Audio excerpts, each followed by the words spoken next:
It says he registered a dizzy 7.6 mmV over Brodmann 32, the area of abstractive activity. Oh boy. Since that time, I have learned that a reading over 6 generally means that a person has so abstracted himself from himself and from the world around him, seeing things as theories and himself as a shadow, that he cannot, so to speak, re-enter the lovely, ordinary world. Such a person, and there are millions, is destined to haunt the human condition like the Flying Dutchman. Okay. I have been trying not to do it, but it's time. Percy is very Kierkegaardian. Here we go. Soren! Good to see you. That's right. For our listeners, Jason may have sort of an intellectual crush on Soren Kierkegaard. I do, and I'm unashamed. He may, I say. That's right. That's right. Jury's still out. So when Percy was going, I think either in medical school or had become an MD. I'm some of the details. Actually, a great many of the details I'm very hazy on. But at one point, he contracts tuberculosis, right? And he reads deeply when he's on bed rest for months and months. And the things that he reads are primarily Kierkegaard and Dostoevsky, right? And so that'll cheer you up every time. Right. It's like, I have tuberculosis. Guess I'll read some Kierkegaard. Yeah. Throw a little Nicholas Sparks in there, and you're good. Sorry, Nick, I'm not picking on you. Right. You're our neighbor down here in North Carolina. That's right.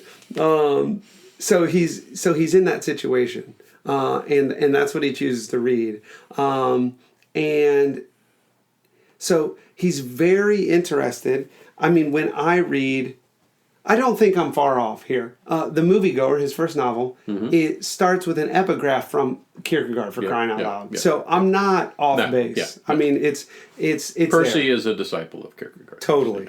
And he's very interested in despair, and where it shows up and where it doesn't show up.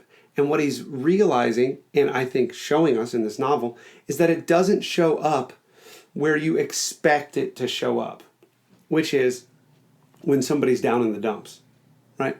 Instead, where despair shows up is when everything is just humdrum, when everything is routine, normal, everyday, suburban, white picket fence sort of life. Amusing ourselves to death, sort of to borrow from Neil Postman's, I think, excellent work. And I'll point to a specific example, because that's what I tell my students you should do when you are building a case. Yeah, don't have these general abstractions. That's right. That's right. There is a patient, I think pretty early on in the novel, who is in a situation where he has found himself no longer able to make love to his wife. Okay? A young guy, healthy guy, everything looks totally fine. There's no reason why you shouldn't be able to make love to your wife, and yet you're not able to, patient. And so this patient has actually come in asking for sort of a medical answer to this problem, right? And so what Thomas More, the psychologist, does is he says to his patient, my prescription is for you to walk home through the swamp.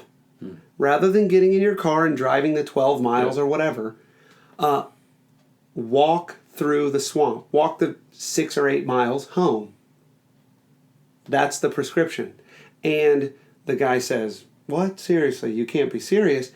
And he is serious. He says, well, give it a try. I mean, you're coming to me for this. Seriously, give it a shot. Yeah. And so the patient gets home, like after his wife has already called the cops. It's like 3 a.m, right? Yeah. He's half dead, eaten up with mosquitoes, and then is able to make love to his wife. He has been shaken out of the malaise. Yep. Right? Slapped across the face. Exactly.